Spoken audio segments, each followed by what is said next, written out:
Yo, what's up, Underdog family? Today we're going to dive into something special. Baltimore Pro Basketball, the real community impact, and the underdog grind behind it all. I got two powerhouse with me today.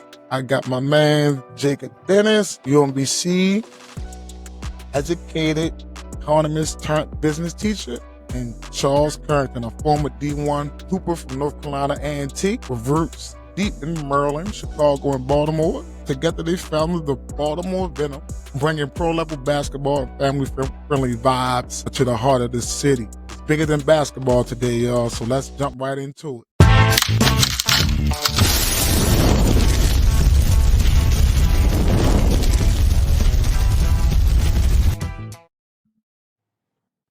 Hey, what's up, guys? What's going on? What's going on? Welcome to the podcast. Welcome to the podcast. Been a minute to try to get you up, try to get y'all up on here, right? Yeah, no, it has been. We've been talking for a break. When's the last time we connected? Last summer? Yeah, last summer. Yeah, well, look, we got to say thank you again. I mean, just you helping us with our first run with the team and getting the guys from Baltimore together and just had us. It was amazing. So just appreciate you for that. Yeah, and look, no problem, man. Anything I could do to help, Baltimore and get some exposure to Baltimore, I'm glad to do it, man. I'm real glad to do it. I thought, let's jump right in, man. Let's jump straight into everything. So, what inspired the vision behind Baltimore Venom, and what makes your squad different from any other pro teams? Because it's been a couple of pro teams that been through here. So let's just talk about the vision behind Baltimore Venom. So, I mean, firstly, the name Venom, right? So that can go one of two ways. It kind of sometimes it throws people off like Venom. That sounds kind of nasty. We wanted a name that was mean, more, it has grit to it, right? It's not a weak city. So we wanted to capture that.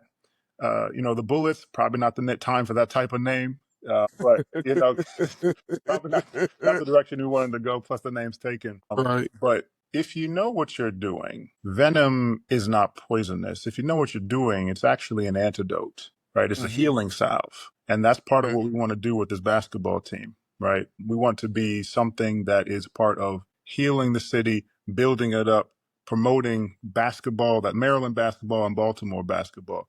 Because it doesn't get the rep that it deserves. It really doesn't. People talk about DC, but there's a lot in Maryland. Like Maryland it's a hoop state. NC's a hoop state, but Maryland is truly a hoop state. We got a lot of guys that came out of here. This city needs its flowers. So we want to have that positive impact and help be a part of building the city. Right. I don't know what happened though, man. We got lost in some way because, like you said, Baltimore used to put out great product. It's been a decade where it was. We had a lot of guys in the NBA and things like that. Baltimore was the powerhouse. PG County was all right then, but Baltimore was running things in Maryland. You know what I mean? Back in the day, I don't know what happened, man. I do not know what happened. I think when they changed everything for the schools and stuff like that, and, you can go to any school instead of your zone school. So I think that changed a whole lot too, also. So that's actually what we've been researching. Part of what we realized is just by looking at the draft classes from high school and what was going on was the best players left mid-high school. They were going to these prep schools outside the city, outside the county. And, in Maryland, as great as Maryland basketball is, the top program is College Park. So there are even fewer spots for people who wanted to stay home and play, and then not having a pro team just solidified that. So, people who are even from the city, from the county, like they haven't had a place to really call home at those higher pro levels. So this is, like Charles said, this is a way for us to also let players who are from the city, who want to come back and play on a bigger stage and want to be professional with the game they love. This is just another route to that. Great, man. Great.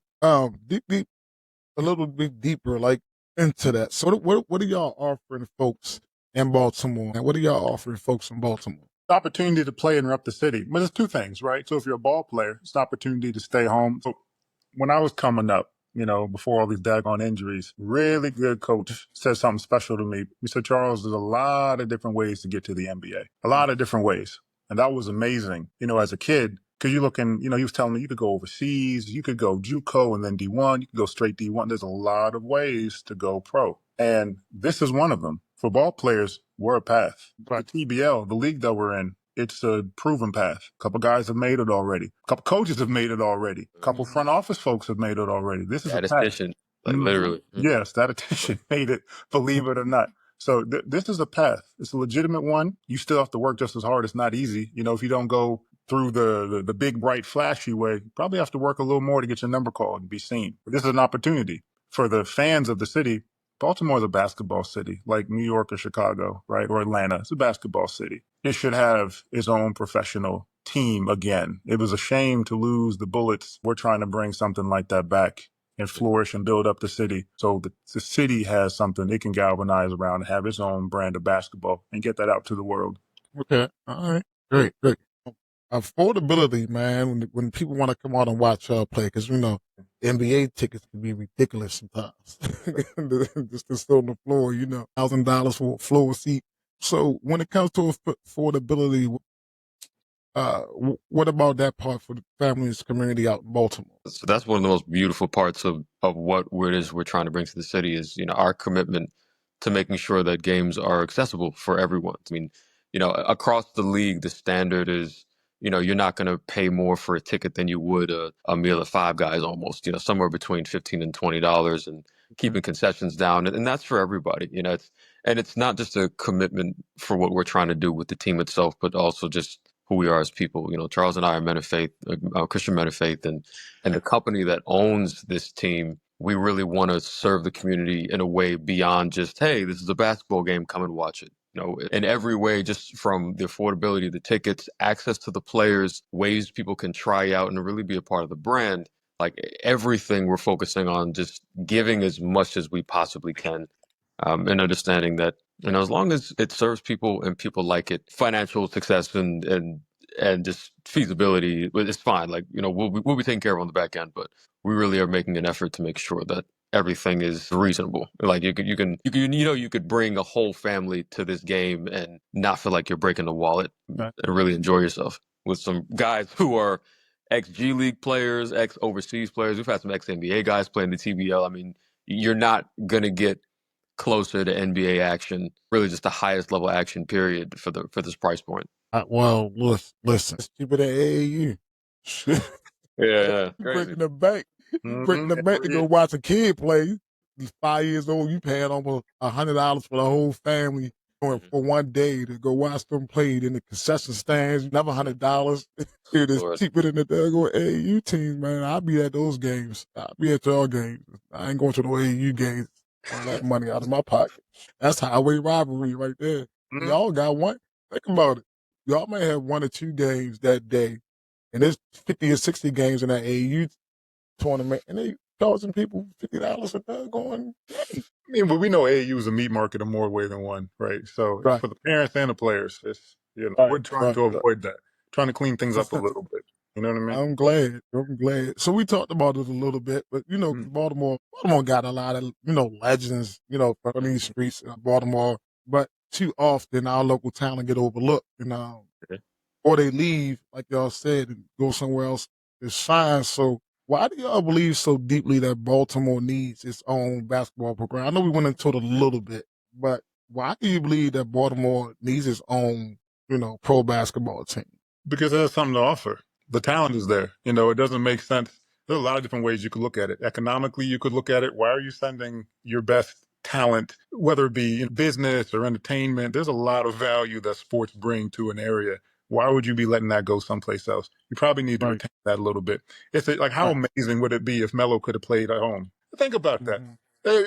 He's bringing ridiculous amounts of gobs of dollars to the New York Knicks. What if he could be home and have done that for the city of Baltimore? And then how does that inspire the kids that are there, to also achieve and reach their dreams? Instead of it feeling like it's something that's far away or that they need to leave home, they can stay home and rep their city. Eric Rose, my favorite player of all time, roots are in Chicago. I love the city. Him being a from home player meant everything.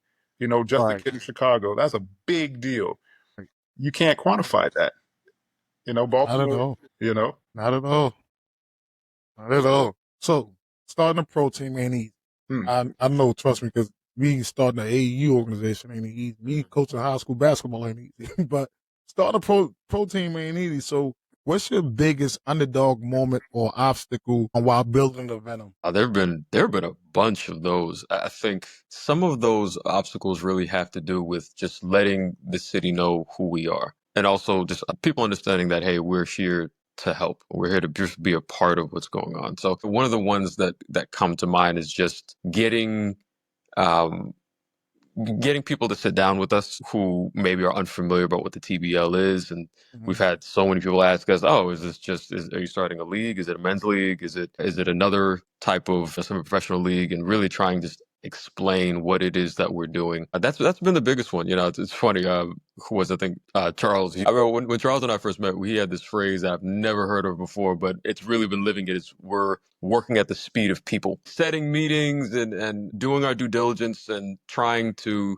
like faithfully convey what it is we're trying to do is has been the biggest thing I can think of. So it's really, just to answer the question, just really like getting in front of people who like really we want to sit down and talk to, who can really help move the needle, especially for like the ways that we're trying to really positively impact the city with like philanthropy and community service. And so that's been the biggest ones that come to mind.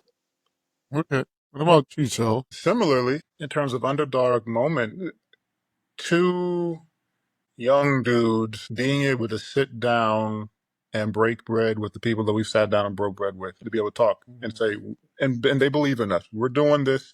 We're bringing this. We might look young, but not allowing our youth to be something people are ashamed of. It's like, no, no, no, we're making this happen. And it's been amazing to go from nothing to building these relationships, establishing our position, getting an article in the Baltimore Sun. It's kind of a big Yeah. deal, right? I grew up with the Mm-hmm. Baltimore Sun coming to my house. Now we're on the paper. Right. That's a big deal. Right. So Right. God has been faithful and very kind. That's I think just even something like this, every step of the way, it's been underdog moment after underdog moment. That each step further and further, the next person you talk to, the next person that's excited that maybe is high up, maybe in the city or is known locally, whether it's a ball player or a coach. Each one of those is a step in the right direction. Is an underdog moment. Mhm. It's just the punches keep on coming, and it's just kind of riding this wave on the way up. And I just thought about this. This is a senator in Baltimore that coaches daughter in basketball. I'm gonna connect y'all with him. He do something with the girls basketball with my basketball team. Plays in his league down a Yeah. dome. Play his tournament down a dome Yeah. every Okay. summer. Okay. Leaders Yeah. for breeders. Yeah, leaders for breeders. So he do something. Yeah. Coach Tiny, right? Yeah, with Coach Tiny. Yeah, Uh huh. yeah, yeah. Yeah. So I coach his daughter in basketball. So I'm gonna connect y'all with him. Cause he's trying to build. He's one of the senators I know in this area, in the Baltimore area, that I can say that's really out there trying to, build something for Baltimore, man. He's really, really, really trying to build something for Baltimore. And he always like, you need my help. Hmm. Whatever you want to do, let me know. And I'll Okay. point you into the right direction. So I think that'll be a good thing because it's girls and boys in the leaders, breeders. So and y'all can connect, come down to the dome, watch the games. You know what I mean? Bring the guys down from the team, really get to know the young kids down there. That probably can be like a little project that y'all can do with y'all, you know, Yeah. with Okay. your players and stuff like that. Cause they have a college girls come down there. They had Towson come down there 1 year. Been work, the game and stuff. Provided lunch for the girls, Yeah. book bags and stuff like that. So I think, yeah, I'm gonna connect y'all with him. Whatever, make the magic happen. Whatever happens, do that connection happen. Okay. Yeah, Hey. but So Uh, But this is what it is, right? So I mean, the it's community based, right? The whole thing we right. do is made built off of and is focused on and in community. So that's beautiful. So, Jacob, you mentioned Coach Tiny. Like these are the folks that have really made this such a blast and make this achievable. So mhm. I appreciate you for that. No problem, no problem. Now, talking about the TBL. Not everybody knows about the TBL. It's getting out there, but it's giving athletes a legit shot at pro dreams, like y'all said. So break it down. Like, what's special about the TBL, and why should basketball fans be locked into the Baltimore Venom? TBL. So if you're familiar with the European style of soccer, or really a lot of their sports, how like they have their pyramid system, where at the Mm-hmm. top, let's say for England soccer, you have what the Premier League, and then the league's right under it, and then teams can move up and down depending on how they do in the season. So the TBL is the highest level of professional basketball that is not an NBA product. So if we're talking quality of players, if we're talking the level of compensation, it literally goes NBA, G League, and then TBL. The beautiful part about it is, I mean, just the level of competition is so incredibly high. We have, I mean, especially at the higher end of the TBL, we have XD1 guys everywhere. G Leaguers, once they finish their season, they come play in the TBL. We've had people like Jamario Moon and Mike Bibby play in the league. The league's been co-signed by Gary Payton, Kendrick Perkins. So like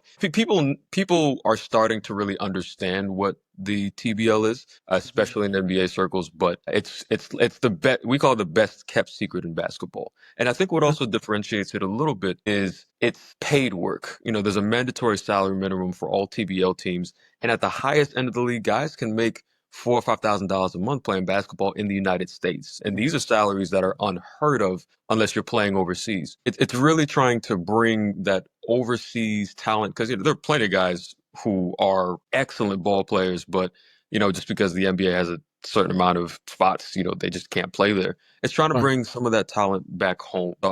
And I think that's also what sets us apart. So it's 50, I think it's 48 teams spread across the United States and Canada at the highest end of those leagues. Some of those TBL teams are as good talent-wise as G League teams, just in terms of just how powerful some of these guys are and just how gifted and talented they are. So yeah, we really think like within the next decade, TBL is going to become a household name just because of what it can offer. Okay, guys, y'all hear that? So you better go get on the ground level now. That's the thing. Like, I don't think people really understand. Like, okay, I'm gonna wait till they get bigger.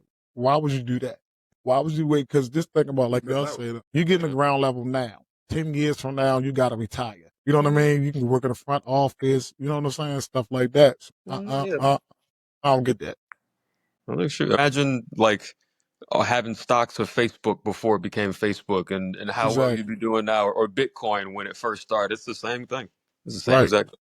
Exactly. Get on that ground level now. So not every player is going to hit the NBA like y'all said, but that doesn't mean, like you said, that doesn't mean that their dreams need to stop. I think that the TBL can help with that. Like you said, keep people home instead of them going overseas. Keep them home playing. So how does the TBL specifically give local hoopers the chance to showcase their skills? Well, the fact that it's there, you know what I mean? Just the fact that it exists is an opportunity to be seen. The local teams, play other local teams, right? So, I mean, the nearest team to us would be in Frederick. There are teams in Virginia. There are teams in Pennsylvania, Jersey, New York. These are places that you can also travel to. If you're a fan, if you're in Baltimore, getting over to Virginia is not difficult. Getting up to Philly, it's like an hour and a half, like maybe 2 hours. Like come on. Easy to get there. So the wealth of talent that's low, especially in the DMV, this mid-Atlantic region has some ball players,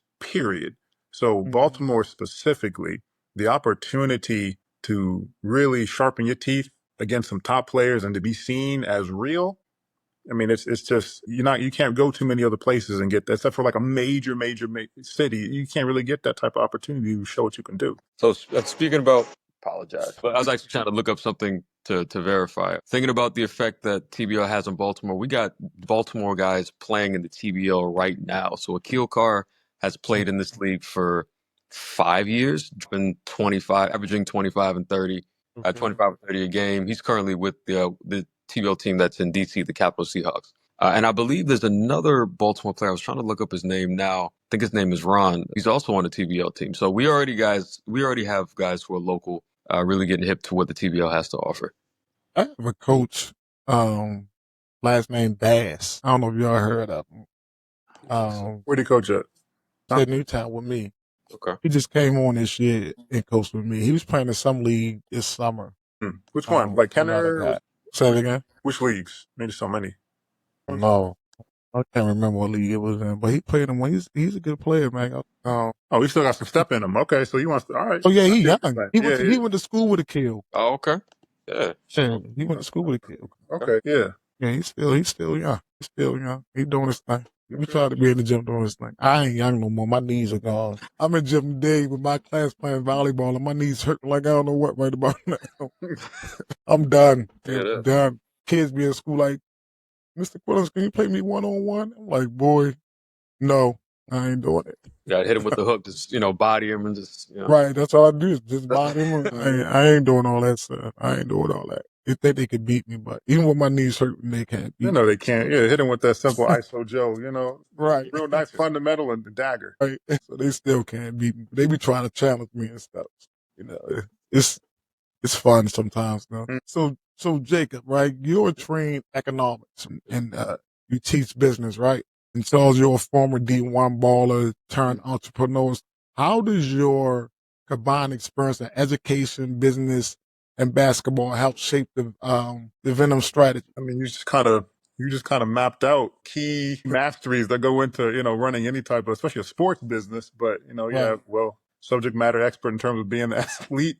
You have an economist that's able to look at business trends and data and map it. Both of us being scientific backgrounds, we're able to take that business approach and that scientific approach to looking at, okay, numbers, counting, where are people going to be at, what are they like, what do trends look like. But then you also just have the love of the game.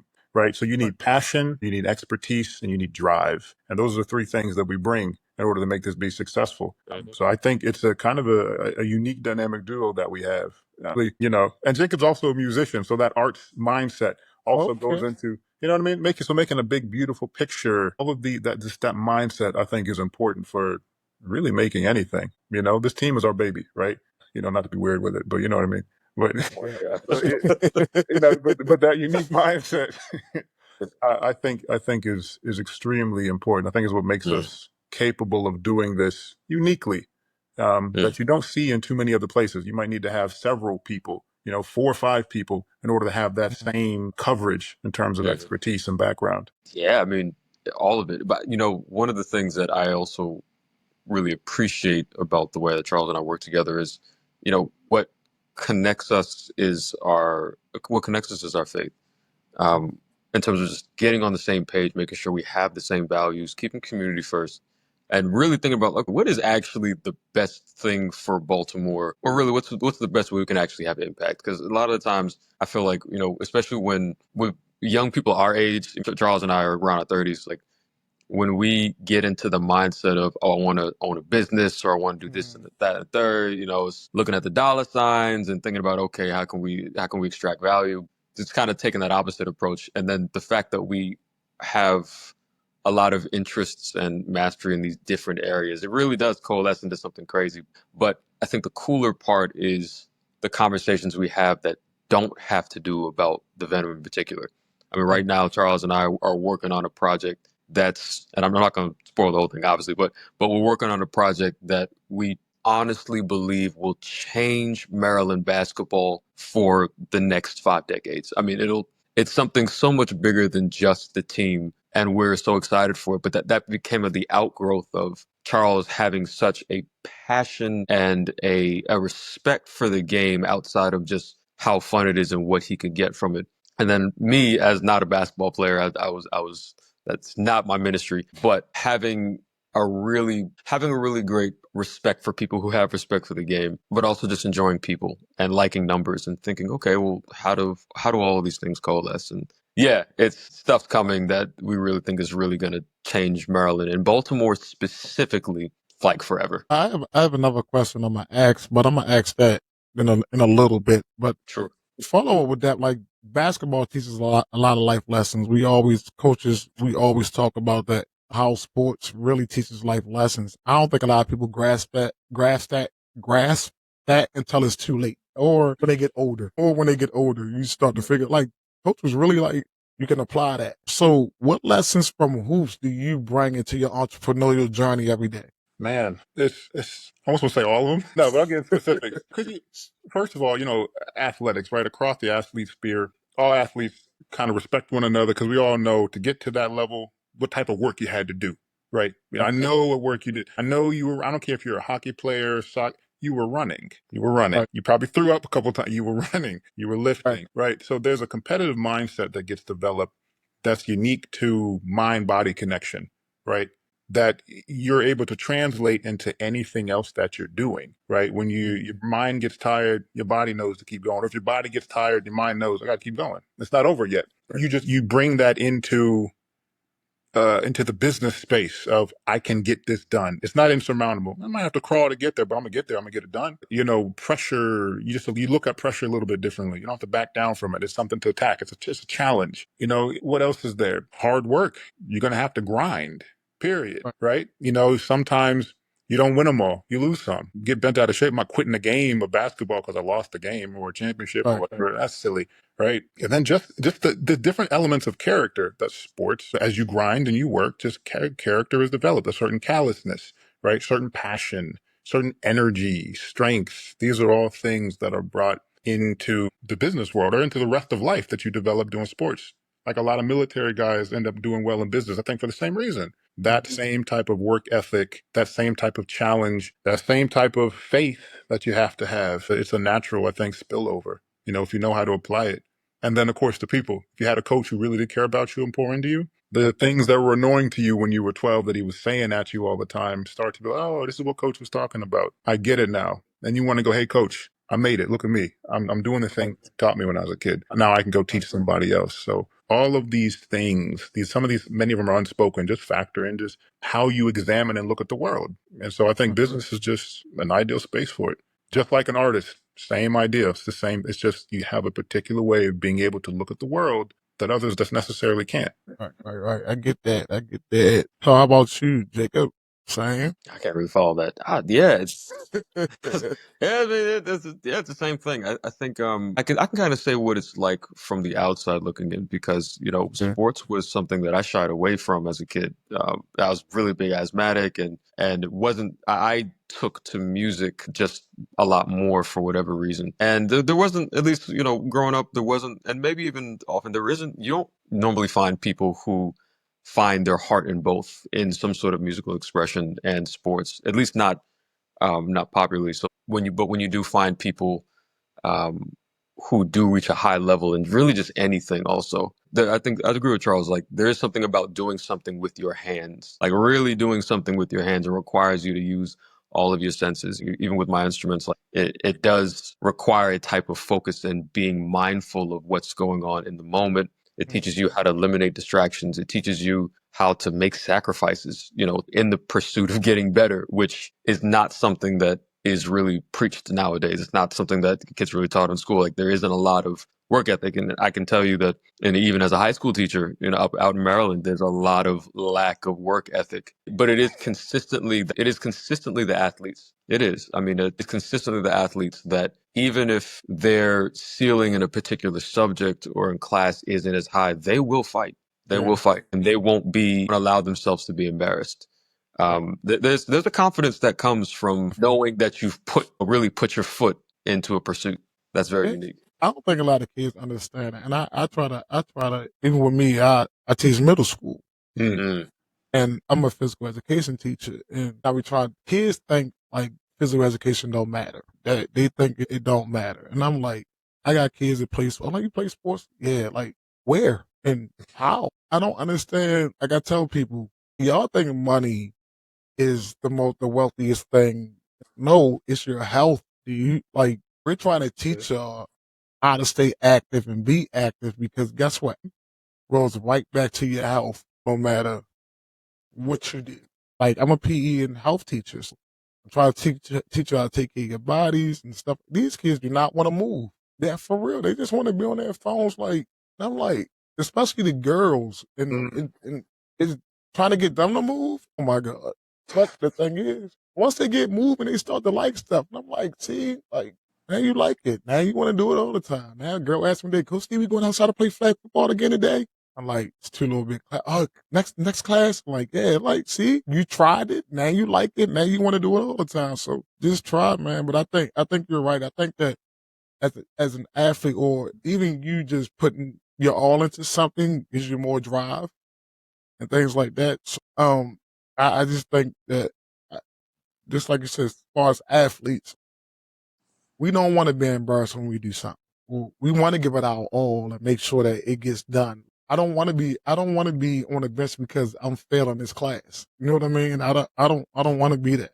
I don't want to be dropped off the team because I ain't passed this class. Right. So you know the hard work that you have and stuff like that. And it really help. It really like you say, your character builds character and stuff like that when you really working hard at something, man. It really does. This generation, I don't know what's going on with this generation though. But I think it's gonna get better. I see these young kids coming up. Mm. And I think that's the COVID kids. I think the COVID kids got that lax like that because they stayed in the house so long. Now after the COVID kids, these other kids that was like 3 and 4 years old, you know what I mean? Now they want to be outside. They want to play. They want to experiment more. You know what I mean? So I think it's going to really come back. How these kids going to really come back strong.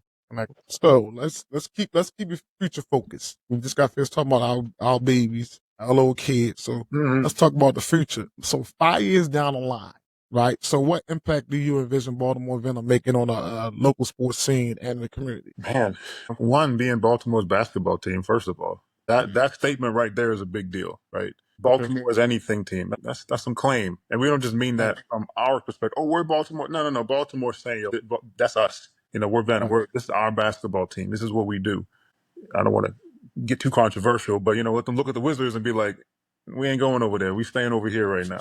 It's a big deal. Like 5 years now. Sorry, Wizards. Yeah, like that's where we need to be. It's like, I'm not Right. leaving. I'm going right here. I got everything I need right here. And we're coming for that. So 5 years from that standpoint, but also again, as we mentioned earlier, one of our chief things is promoting Maryland and Baltimore basketball. So, 5 years down the line, ideally, people are starting nationally to look at Baltimore and say, yeah, Angel Reese, yeah, Mello, Bugsy, yeah, a lot of folks, more people coming out of Baltimore. What's up with Baltimore?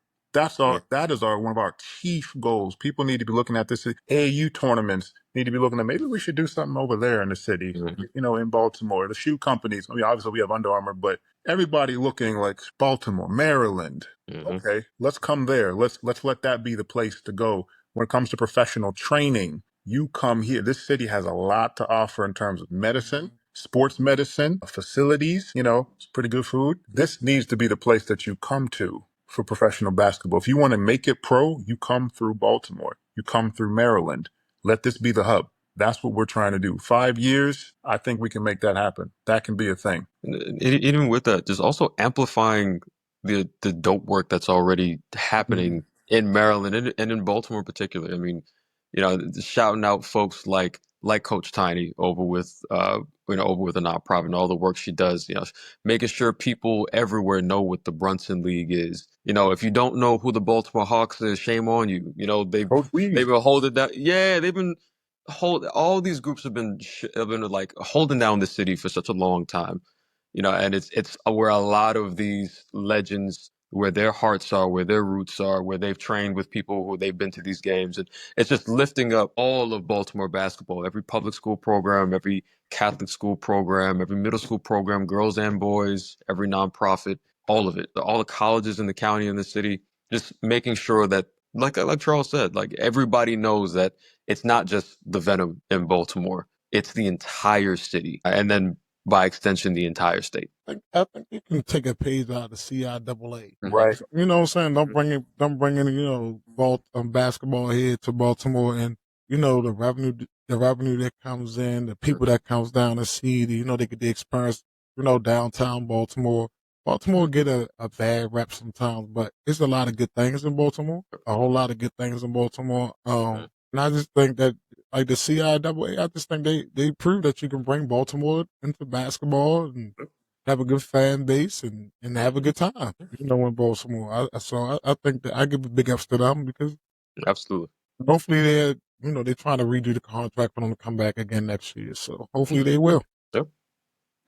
So right. So here's the question I often get from athletes and families, right? So what's the hardest thing about running a pro basketball team that people might not realize? And what's the real behind the scenes grind, man? What's the real behind the scenes grind?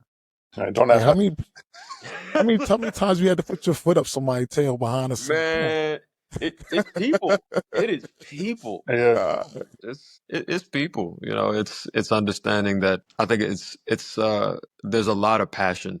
I mean, a lot of people put their hearts into this game. They have their hopes and the futures into this game and into being on teams. I mean, it gets brutal. There's a lot of pride, a lot of ego, a lot of, even from a business standpoint, just Right. wanting to make sure that everybody understands it's like, hey, look, we're working together on a product and we can be competitive with the sport, but everything else, making sure that it's all love. I don't know. I think in our experience, the grind has been people, just getting people on the same page and and being a neutral ground where people can feel free to like kind of voice, hey, I'm really frustrated, or tempering people's excitement. It's like, hey, I want to do this, this, and that. I want to come in and do this, and that. Yeah, I want to be a part of the vision, a part of the movement. It's like, yeah, there's a lot of, it's a lot more people oriented than I think, definitely than I first anticipated. I thought it was going to be a little more straightforward. There's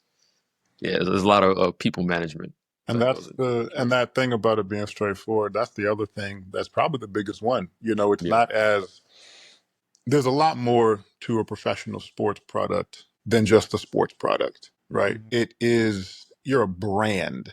What does it mean to be a brand, right?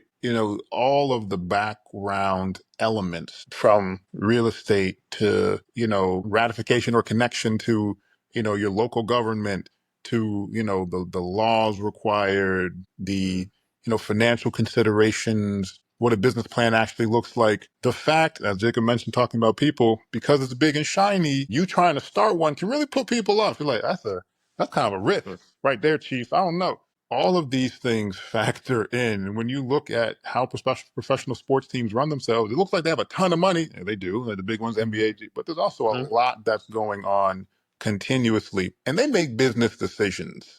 Some that sometimes disturb fans and maybe shake up. We saw some. Oh yeah, like the Nika trade. Hey, yep. That Like that. I don't. That wasn't that. It's some behind the scenes business decisions. Absolutely. They don't want that. They want to be the owners, the new owners. I think the new majority owners want to build a casino in Dallas. Wow, interesting. Well, They like Vegas. They want to really move Dallas to Vegas. I think so. Interesting. Okay. Yeah. So just think about that on the business. The powers that be or the owners not going to let us do that. So let's tank the team. Let's make the team less valuable now. So then we can get up and move to Vegas. Move the team to Vegas.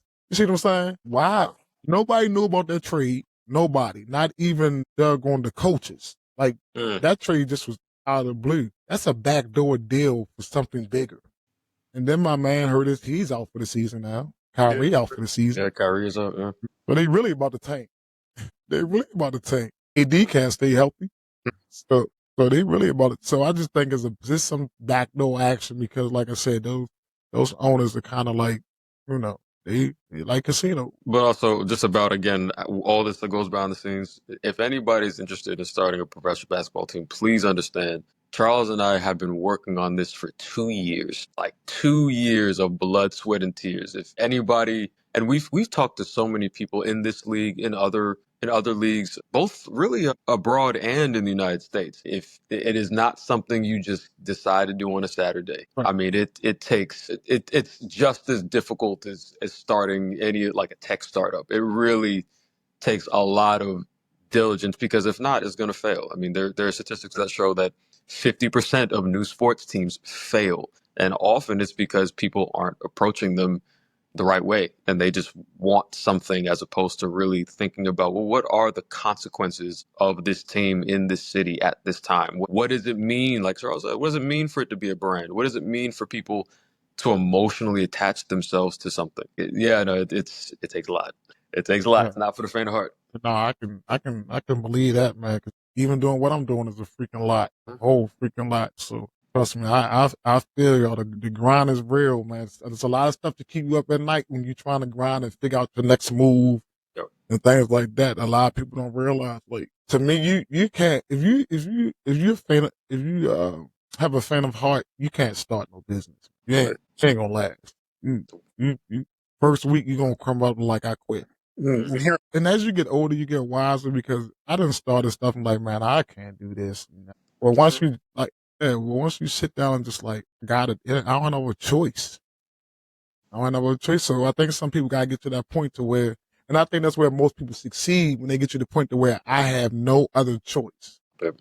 Like, if I don't do this, I'm done. Like, I don't have no other choice. So I think people gotta get to that point. But I really like what y'all doing, man, for the city and getting this thing, getting this the Venom going, and really trying to put our city back on the map as far as basketball because we've been off the map for a minute.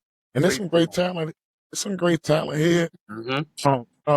On both sides of the ball. On both sides of the ball, some great talent here. They just need to be seen. I think as far as the basketball landscape is really changing, and I don't think a lot of people believe that it's changing. Like, especially for college basketball and stuff like that. Like, it's changing now. Like, I don't think a lot of people. I think a lot of people still are in a state of believing that everything that glitters is gold, and it's not. Oh, and they really need to listen to the things that's going on. When you have D1 coaches all on Twitter and stuff telling you, we are not recruiting high school kids and you're still going out paying rent money to play on these top AU teams and your kid is not going D1 unless they're the top 50 kids in the country. And I told a parent the other day, match your kid. Like, if your kid not getting up every day in the morning, going out running, going into the breakfast club, hooping after practice, hooping, and then don't put them on none of those teams. It's a waste of your money.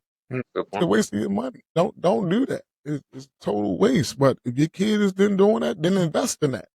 Something might happen. But if my kid ain't doing that, man, you think I'm traveling to Chicago? No, we playing locally. We playing locally at the rec center. You ain't getting up. If you ain't begging me to go train, and shoot. Let me be in the house and you don't come with a basketball and say, Dad, I want to go train. I ain't wasting my time and money. We gonna go pay $100 at the rec league. You gonna play rec basketball. We ain't traveling nowhere. I don't even care if it's next door to the next state. We ain't on that travel team. A lot of parents, again, Baltimore been another level of pro basketball. And then you got college now. College is not recruiting D1 basketball players. So now JUCO is going to be the next big thing because college coaches already told me we transfer a portal, then we go into JUCO. High school is our last option. Then you got prep school also. So then it's transfer portal, JUCO, prep school, right? Then regular high school. Again, unless you're the top 50 players in the country. So I think adding another piece for kids to get to the league, like the TBL, I really help with all these changes going on in Baltimore. That's what I wanted to say. Took too long, but just wanted to get to that point. Yeah, no, completely. And you have to also stay abreast of that with everything that you're doing. Like you said, it's changing, which means that our product has to be, and what we provide. That's the other thing. It's right. What you provide for the player and the families has to match the environment. As you know, Coach, there's a lot going on. Some good, some bad, some not done the right way. We don't have to necessarily get into the money thing right now, but I have some, I haven't been there. I have a couple, thoughts concerning it, but I think that also, there's different ways that the game is getting muddied and it's not serving the kids or the families.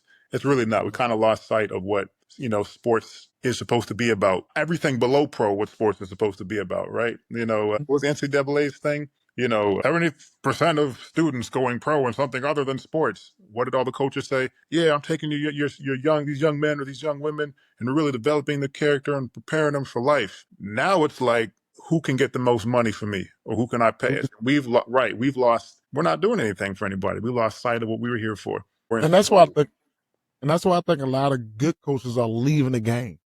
Makes sense. I think that's why you got all these good coaches that are like, man, we out of here. I can't. This NIL stuff is not regulated. You know what I mean? It's not basketball. Like, man, Hurley was talking about half of his kids already in the transfer portal.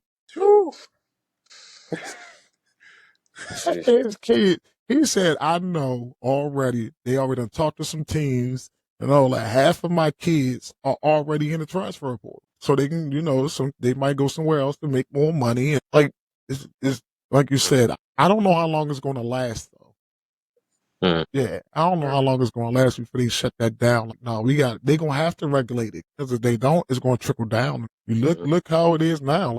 People gonna have to tell you teams, you're going to pay my son to play for you. Right, exactly. God, hey, ain't no way. Because money always talks, but it never has anything good to say. You know what I mean? That's kind of where you're at right now. You make a good point, and then you got the shoe companies involved and all. And it was a problem before, and I know Right.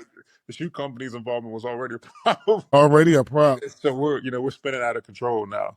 Yeah, it was already a problem. I got this guy has sent me. Let me see if I can find it real quick. I'm gonna tell you, and I'm gonna ask you if you ever heard about this guy before, because they said he was like one of the best basketball players that ever came out in California. And he played. He actually had a chance to play, I think, with I want to say the Knicks, but he never seen the floor because he wouldn't play because they wouldn't pay him what he was worth. So he never got a chance to step foot on an NBA floor. Let me see if I can look this up real quick. This older This story. this is old story, but I got his documentary just came out. I'm gonna see if I can send a documentary out to you. Cause the guy sent it to me, he wanted me to watch it. The legend Raymond Lewis. Y'all ever heard of Raymond Lewis? From L.A. He was, they said Lewis, he represented himself a 20-year-old rookie without an agent and even thought he signed a 3-year deal for $400,000 guaranteed contract. That's it. Because of his contract, he would never play 1 minute in the league. Yeah, just 400,000 for the NBA for 3 years. That's crazy. It was back in 1973. That's good money in That's 73, though. yeah. Oh, wait. Right. That's good money in He's 73. wilding. Yeah. Right. That was money. They So weren't okay. he was a first round pick for the Philadelphia 76ers. Yeah. Yeah, he was they was like Jerry Tartani and all of them was trying to recruit him. And he had this car. So one school put rims on his car. Another school put racing stripes on his car. Another one had some, it's the engine where it comes out of the hood. Yeah. Oh, They wow. another school put that on this, everybody wanted him, and that's what they was doing for him. Man, but he was a beast. They called him Steph Curry before Steph Curry even existed. He had a pure shot. They was like, nobody could beat him one-on-one in California. Nobody could beat him one. I'm gonna send y'all the link to this. It's good though, the documentary. Yeah. Okay. Check Sure. it. And I'm gonna send y'all the link to the documentary because it was really, really, really good. And the guy sent it to me. Dean Prater sent it to me yesterday, and I was watching it. It's really good. All right, so let me send this to you. Get that over to you. All right, so look, this conversation been deep, man. We've been doing a lot of things, but the thing I wanted to ask y'all is one thing. What do y'all think about that one-on-one league? The one-on-one things they be having? Like Dante Frigga and Uncle Scoob and all of that. Hey, what y'all think about that? I think they have a place for sure. Like, so actually, a 3-on-3 compete. Is a good friend of ours, Jay, who runs that organization. They travel all over Maryland. It's like there's a hunger for that. I mean, people again, and this is from a non-Hooper standpoint. I mean, there are people who like that for what it is. I mean, what seems to be kind of weird is if that gets confused for what basketball is. Right. Like the essence of the game is. We used to think of it as like. Or at least I used to think of it as like almost like it's kind of like CrossFit is a form of working out, but all working out is not CrossFit. It's niche. It's very particular. People enjoy it for what it is, and I mean I've been in those environments. It's fun to watch. I mean, seeing guys run ones, it's a wild environment, but it's electric. It's fun. Do you think that's the new and one? The new and one. That's I interesting. I wouldn't say it because and1 was unique in how it was different type. I know. I'm just saying. So you know how and one really changed, like how kids want to handle the basketball and do all these tricks with the basketball, and and stuff like that. So that style of one-on-one basketball is how kids now want to play basketball on a court because they see that style. How do you think it affected? How would you think it will affect youth basketball? Well, I was going to say, because all these kids do is look at their daggone phones, so it's not good for them. They don't know how to play ball, unless you're watching, unless you're watching like ISO Joe or someone who's just that cold and fundamental. Probably not learning much watching this, because these guys are playing each other. It's entertainment, and they're great ball players, but it's different. It's like they're one-on-one. They have their mission to entertain, make some money, go at each other, maybe fight at the end. You know what I mean? It's just different basketball for kids. No, for kids, they need to be when God willing, I have some sons and daughters. Whenever I get married, like I'll be telling them, having them watch basketball. If it's one-on-one, like I said, like ISO Joe, watch him, but look at his feet. Just watch his feet. And then after that, we're looking at 5-on-5. All right, look at his feet, but look at where he's at. All right, look at where the ball is, at. Stop looking at the guy with the ball. Look at where what else is going on. Like that's what kids need to learn and be taught. So I don't think it's positive in the sense of helping ball players that are young get to where they need to be, but it's definitely fun to watch. I mean, it's a blast. It's great to. It did be comical sometimes. It did be comical sometimes. But I just don't think I don't want kids to have a mindset that's how they supposed to act when they're in the game. Oh yeah, no, goodness. And I feel like that's where good coaching comes Yeah. in. It's like, hey, look, this is not like your time to shine. This is not a social media moment. Then bringing that discipline back. It's like, look, you're gonna sit down. You're gonna respond appropriately. You're gonna respond like young men and women that they're supposed to be. Right. I just wanted to know y'all. We're trying to develop dogs. You don't get a dog mentality. That's the wrong type of dog mentality. You're a dog if, you have that same type of bite, but there's 9 other people on the floor. You know what I mean? Right. When you're a problem for 5 other people on the opposite side of the ball from you, yeah, you're a dog. If you can stick more than one person at a time, that's the mindset we want people to have. And that's not saying anything negative about the one-on-one guy. Like they can haul, they can ball, but it's just a different game. Played in y'all league in TBL? I'm sure there are. There's got to be. He was on that circuit for a little bit. Yeah. Kill was on that, which is surprising. Dante Frigga, he should, man. It would be great if he played in the league. That'd be fantastic. But I don't think he's been in any TBL teams. I wish he would. And this is kind of what we're saying is like these worlds are separate. Like people who like the one-on-ones and the 3v3s, it's a whole separate environment. It's almost like a different dialect almost. I mean, those worlds don't cross all too much from what we've seen so far, but I know, at least in the conversations that we've been having, there are guys who are interested in making that transition, either permanently or even short time to doing more pro ball. So, at that point, it's just about, all right, lace up, try out, and see what sticks. I like 3v3 for younger kids.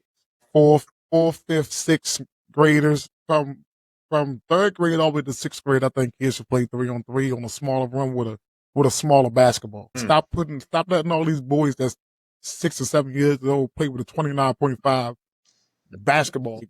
Really. So that's what UMP, they lower the rims, they give them small basketballs, and that's why their forms are so good, because at an early age, they're shooting the ball properly. Right. In the 4th grade, I'm shooting the ball properly because the rims are lower. I think some people in Maryland, some people in the United States adapt to that because I know I-9 adapt to that. My daughter was able to play on smaller rims because they had connect rims when she was playing. So my daughter was a hell of a shooter when she was in the 6th grade, in the 7th grade, because we taught her form shooting on a smaller rim, and she was working out with one of my college girls. And when I say my daughter ain't missed she outshot the college girl. She ain't missed no shots at the elbow. The college girl did. My daughter had the proper training at a young age where she didn't form shoot on rims that was 10 feet. You know what I mean? So her mechanics was perfect at a young age. But I just think I think that's what I probably do. Me and a couple of guys thinking about doing that, because I had a 3-on-3 league a couple of years ago with Under Armour. And I seen how the guy that I was telling you about, the senator, his daughter was real shy. Put in that 3-on-3 league, she blew up. She went back to school, was better. Like, she's captain of her basketball team now. Like, all from a 3-on-3 league. Another girl that plays at Pikesville, 7th grade, playing 3-on-3 with boys. She got better. So we seen how the 3-on-3 works for all these kids. You know what I mean? How before they was playing 5-on-5, and they got in that 3-on-3, it was like a whole light bulb went on. Because now you can't hide. Yeah, so they was forced to play. They was forced to use the skills that we taught them. They couldn't hide and say, okay, Coach Steve told me this, I don't got to use this, so I can go hide in the corner. No, I'm at the top of the key now, and I only got 2 other people. Oh my gosh. Oh, I got to use that crossover behind the back, between the legs. No, I got to use that Euro. I got to bump them. You know what I mean? And they had to do it. So, and that's what built their confidence. So I think the 3-on-3 thing for younger kids, really good. And I remember they used to have that in the summertime. They used to have coming around the city, 3-on-3 leagues in downtown Baltimore. They used to, I don't know what happened to that. They used to be all around the country. You play 3-on-3, you pick your team, y'all go down there and you play. So I don't know what happened to all that, but I think that's a real good thing. But before we close out and all this, because this conversation was deep, I know it was a lot of information for our audience. And I know that it's about building opportunities, changing lives, lifting up Baltimore. But before we close out, what's the best piece of advice you can give to any young hooper grinding in their own project?